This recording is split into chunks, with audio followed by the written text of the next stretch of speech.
Welcome to today's video. Last week we concluded the inventory module. If you haven't seen those videos, please do check out our inventory playlist.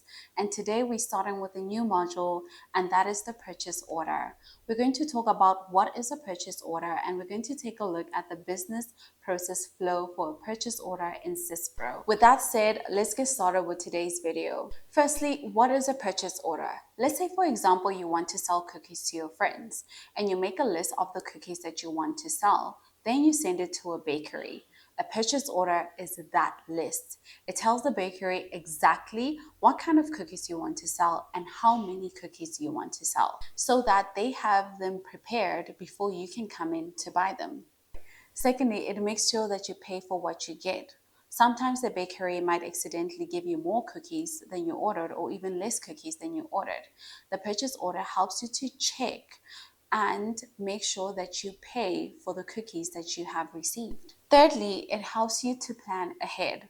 The store can see how many cookies they need, and they can order in advance before they run out of cookies. Simply put, a purchase order is a special list that helps you keep track of what you need and how much it will cost you.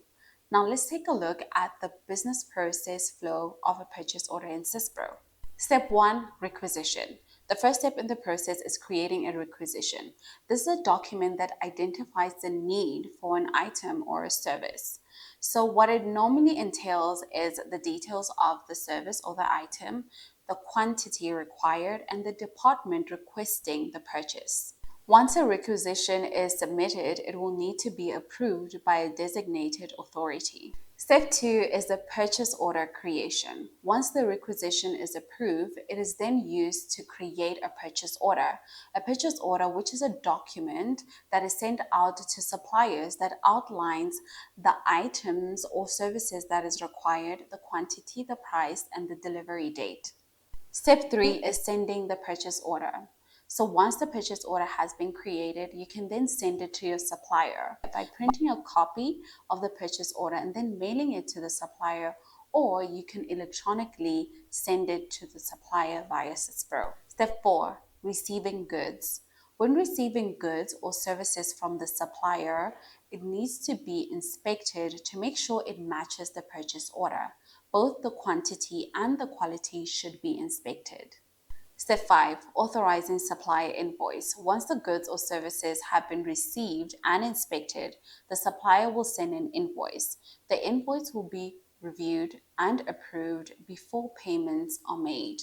Step 6, payment of supplier invoice. Once the supplier invoice has been approved, then payment can be made. The payment method will depend on the terms of agreement that you have with the supplier.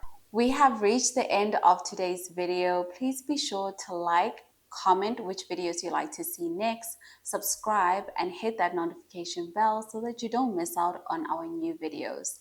If you want to learn more about our product offering, be sure to check out the link in the description below. And thank you again for watching this video.